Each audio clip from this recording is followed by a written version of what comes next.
बिल्कुल। और प्रभाकर, एक चीज और यहां समझना चाहेंगे, क्योंकि आप कह रहे हैं कि ऐसे बहुत सारे मामले सुप्रीम कोर्ट में आए हैं, सुनवाई सुप्रीम कोर्ट से हुई भी है, लेकिन किसी राज्य के सीएम के खिलाफ जब इस तरह के मामले आते हैं तो उसमें भी क्या पहले सुनवाई हुई है?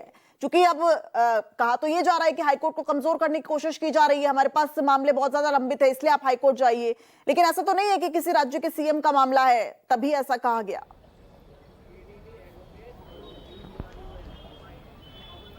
अब एक मामले नहीं, कई मामले हैं।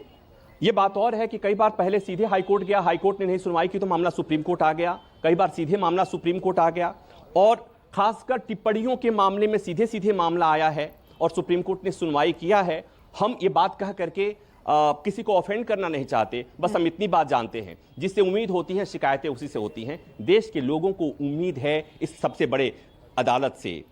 सब लोगों को लगता है कि फंडामेंटल राइट यहीं से सुरक्षित होता है, संविधान की रक्षा की जिम्मेवारी यहीं से है, तो लोग उम्मीद करते हैं। और जैसे मैंने कहा कि जिस तस्वीर की बात हो रही है, जिस टिप्पणी की बात हो रही है, वो कोई भी सामान्य मेधा का आदमी जिसे संविधान का मतलब पता है, जिसे प्रस्तावना का मतलब पता है, जिसे शपथ का मतलब पता है, उसे लगा था कि वो चीजें अटपटी थी। और मुझे लगता है कि जिन लोगों ने पोस्ट किया था उन्हें भी वो चीजें अटपटी लगी थी। आपने देखा होगा उसके बाद से उसे डिलीट कर लिया गया था।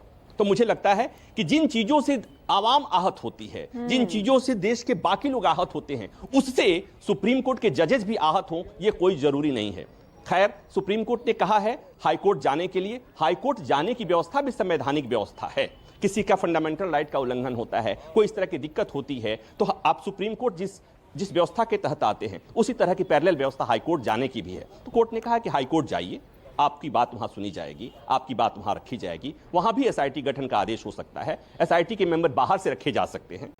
लेकिन अभिषेक मनु सिंघवी ने जो बातें कई गिनाई, उसमें यह भी कहा कि अर्नब गोस्वामी के मामले में आपने तत्काल सुनवाई कर ली, विनोद दुआ के मामले में आपने तत्काल सुनवाई करके आपने रिलीफ दे दिया। इस पर सीजीआई ने कहा कि वो इसलिए कहा कि उसमें आपराधिक उसमें तत्काल कार्रवाई हो रही थी उनके खिलाफ, इसलिए इसमें दखल देना था।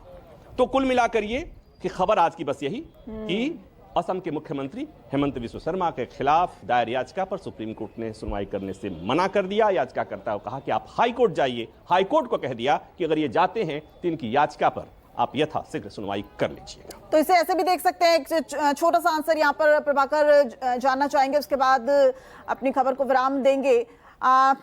समय की कमी है प्रभाकर, रुकना पड़ेगा यहीं। बहुत शुक्रिया आपका इस पूरी अपडेट के लिए।